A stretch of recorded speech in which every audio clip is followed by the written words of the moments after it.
जिताने का गुस्सा अब आपसे बदले के तौर पे लिया जा रहा है।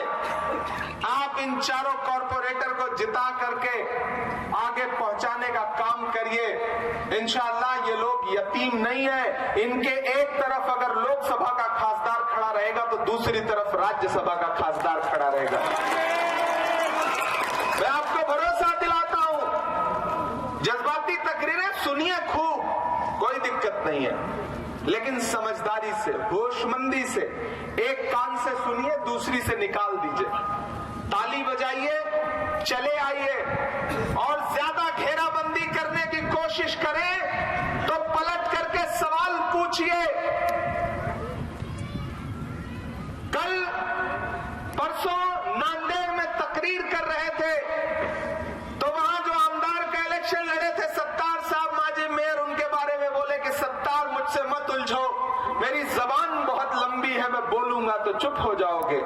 हैदराबाद वाले नेताजी बोल रहे थे। मैं कल खड़ा हुआ तो मैंने कहा हाँ, हमें पता है आपकी जबान बहुत लंबी है, लेकिन उस लंबी जबान का इस्तेमाल साजिद पठान और सत्तार को चुप कराने के लिए मत करो। अगर हिम्मत है तो उस जबान का इस्तेमाल राजा सिंह को चुप कराने के लिए करो, सत्तार के लिए मत करो। सही जगह इस्तेमाल करो। मुझको कहते हैं कि अरे अभी वो तो बच्चा है, उसके दूध के दांत नहीं टूटे हैं। मैंने कहा अच्छी बात है, जब दूध के दांत नहीं टूटे हैं तब तो इतना पेट में दर्द हो रहा है, जिस दिन दूध के दांत टूट जाएंगे उस दिन क्या होगा। कैंची से चरागों की लवें काटने वालों, कुदरत के करिश्मों से लड़ोगे तो मिटोगे। तुम फूल को चुटकी में मसल सकते हो लेकिन खुशबू को बिखरने से नहीं रोक सकोगे। हम मोहब्बत के पैरोकार लोग हैं। इस मुल्क में जो नफरत चारों तरफ फैली है, आपको क्या लगता है जज्बाती तकरीरों से वो नफरत खत्म हो जाएगी? नहीं खत्म होगी।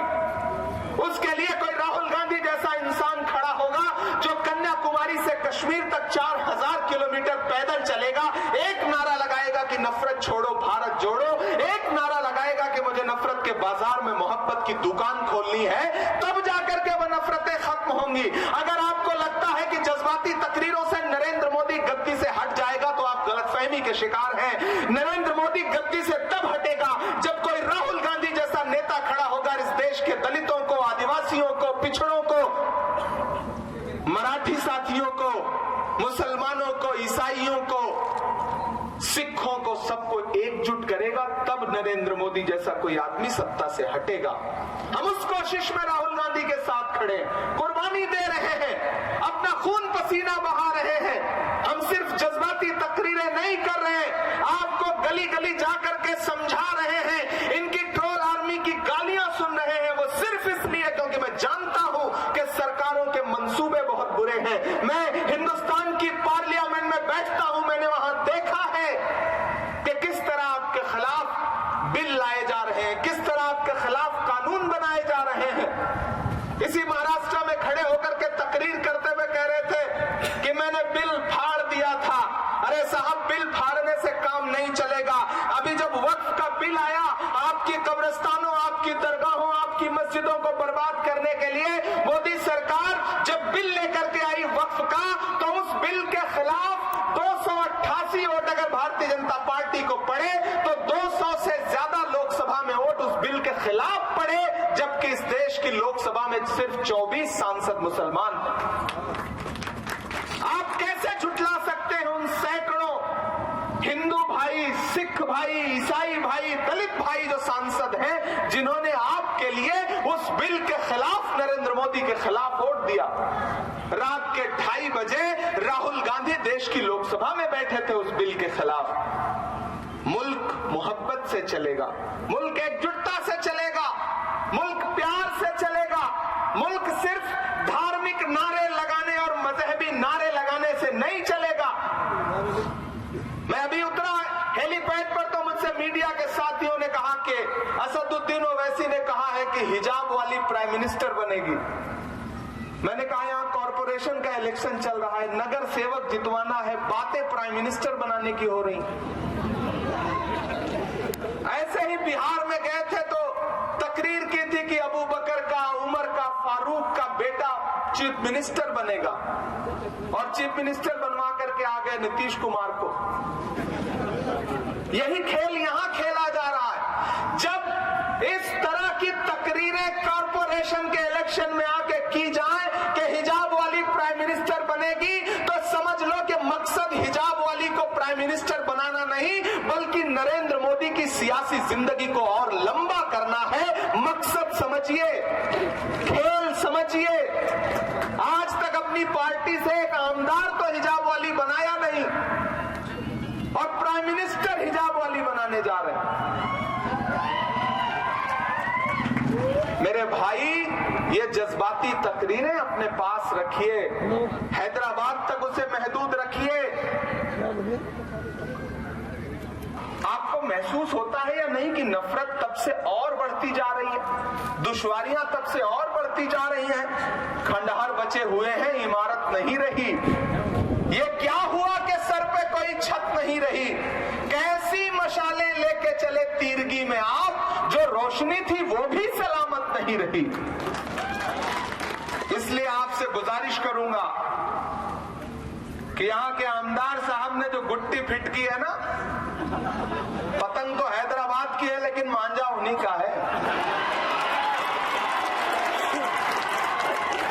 और अगर उनको ये लगता है कि चाइनीज मांझा लगा करके आप हाथ काट लोगे, तो फिर आप गलतफहमी के शिकार हो। ये मोहब्बत का हाथ है, ये मोहब्बत का हाथ है, इसे नफरत से काटा नहीं जा सकता है।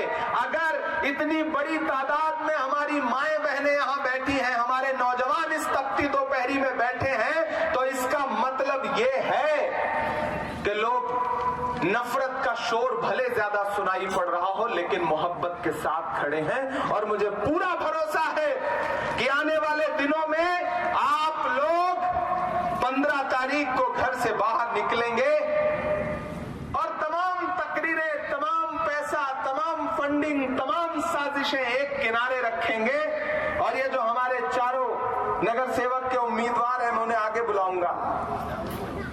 आपा इधर आइए। आप हमारे शम्स समीउल्लाह साहब, एक फयाजुद्दीन साहब और शेख। पहली चीज तो ये कि पहली बार आया हूं, देर से आया हूं, माफी चाहता हूं। मुझे बहुत पहले आ जाना चाहिए था इस शहर में।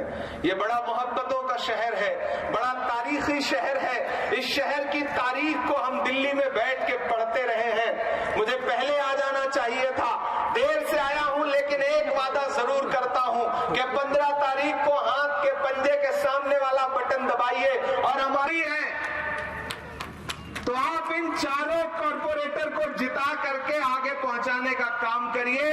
जिस दिन ये जीत जाएंगे, मैं इन्हें दिल्ली बुलाऊंगा और अपना ब्लैंक लेटर हेड इनको दूंगा और इनसे कहूंगा कि तालीम के लिए इस शहर में जो भी काम करना चाहते हैं, आप चारों मिलकर के मुझसे एक ठीक ठाक निधि ले लीजिए, काम करिए। मैं उसके उद्घाटन में इस शहर में आऊंगा, ये मैं आपसे वादा करता हूं।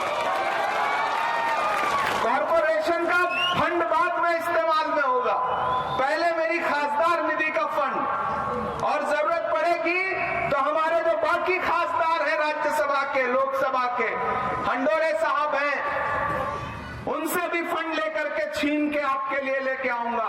अभी रजनी पाटिल हमारी ताई हैं, उनसे भी लेकर के आऊंगा। और आपके लोकसभा के खासदार तो हैं ही, तो जिन्हें ये लगता है कि ये यतीम है, उन्हें ये बता दीजिए कि नहीं, ये यतीम नहीं है। इनके बाईं तरफ लोकसभा का खासदार खड़ा है और दाईं तरफ राज्यसभा का खासदार खड़ा है। तुम्हारी हुकूमत तुमको मुबारक, हमारी मोहब्बत हमको मुबारक। किसी खेल में मत आइएगा, किसी साजिश का हिस्सा मत बनिएगा। बस ये जान लीजिएगा कि पतंग दिख भले रही हो, उड़ा आपका आमदार रहा है। एक भी बटन दबाया तो फायदा किसको होना है, आपको पता है। जैसे पोलियो वाले प्रचार में आता था ना कि एक भी बच्चा छूटा सुरक्षा चक्र टूटा, बिल्कुल उसी तरह का मामला है। इसलिए आमदार साहब को 15 तारीख को बता दो कि आमदार साहब, हमें पता है आप खिलाड़ी हो, लेकिन हमें यह भी पता है कि आप हमारे लिए अपने दिल में क्या क्या ख्यालात रखते हो। आप उनको बता दो कि हमें यह भी पता है कि आप गुट्टियां शतरंज की बिसात सेट कर सकते हो, लेकिन ये मुकुंद नगर के लोग हैं, ये उड़ती हुई चिड़िया के पर पहचानते हैं। घड़ी से लाख महंगा तो घड़ी का वक्त होता है, जो इसकी कद्र करता है उसी का वक्त होता है। इसलिए जिन्हें ये लगता है कि घड़ी लेकर के उन्होंने वक्त को मुट्ठी में कैद कर लिया है, उन्हें बता दो कि मुट्ठी तभी बनती है जब हाथ का पंजा सामने आता है। ये एहसास दिलाने की जरूरत है। और मेरी माओ बहनों, आपके लिए मैं बेटे की तरह हूं, मैं भाई की तरह हूं। मेरी आपसे गुजारिश है कि मैं आपके बीच में पहली बार आया हूं, आपकी नुमाइंदगी हमारी दो बहनें यहां पर कर रही हैं और दोनों दबंग हैं। उधर मुंबई में भी दबंग एक थी, तो ये इधर भी एक दबंग है। किसी भी मुद्दे पर हमारी नसीम बहन खामोश नहीं रहती हैं। हमारे शम्स भाई, हमारे मिनाज जी, हमारे समीउल्लाह भाई और ये फयाजुद्दीन साहब, इन चारों को जिता करके हम लोगों को ताकत देने का काम करिए, अपने एमपी को ताकत देने का काम करिए। इंशाल्लाह मैं फिर आपके बीच में आऊंगा। बहुत शुक्रिया। चूंकि मसूद के खिलाफ सत्तार को हराया, उधर जाकर के साजिद पठान के खिलाफ काम कर रहे हैं, इमरान प्रतापगढ़ी को भला बुरा कहते रहते हैं, लेकिन कोई बात नहीं। हम जिस नबी के मानने वाले हैं उस पर तो जमाने ने कूड़ा फेंका था, लेकिन उसने फिर भी दुआएं दी थी। मैं तो उनके कदमों की धूल हूं। आप मुझे गालियां देते रहो, मैं अपनी नस्लों की मुस्तकबिल को बचाने के लिए लड़ता रहूंगा, मोहब्बत के लिए लड़ता रहूंगा। कि जख्म पर जख्म खा के निकले हैं हम, अगर मुस्कुरा के निकले हैं। सर झुकाने का हुक्म जब आया और भी सर उठा के निकले हैं। नारे हक लगा के निकले हैं कि हर सितम का जवाब आएगा, देखना इंकलाब आएगा। और अगली दो लाइनों पे तैयार रहना, तपती दोपहरी में बैठे हुए मेरे साथियों, कि हर सितम का जवाब आएगा, देखना इंकलाब आएगा। अच्छे दिन का किए थे जो वादा, उनका दिन भी खराब आएगा, उनका दिन भी खराब आएगा। कि हम तो निकले हैं मुस्कुराते हुए और वो तिल मिला के निकले हैं। नारे हक लगा के निकले हैं, नारे हक लगा के निकले हैं। 15 तारीख को घर से हम अगर मुस्कुरा के निकले हैं। शाम को आ रहे हैं, आप देख लीजिएगा, उनका 50% भाषण इमरान प्रतापगढ़ी पे होगा, आप देख लेना। क्योंकि उनका मकसद सिर्फ और सिर्फ पूरे हिंदुस्तान में जो भी बोलने वाले मजबूत मुसलमान लोग हैं उनको किस तरह कमजोर किया जाए, ये मैं प्रूफ के साथ कह रहा हूं। अहमदाबाद में गयासुद्दीन शेख एक मजबूत मुसलमान एमएलए था, उसको हराने के लिए साहब गली गली जाकर के फिरे। भोपाल में आरिफ मसूद 2 बार का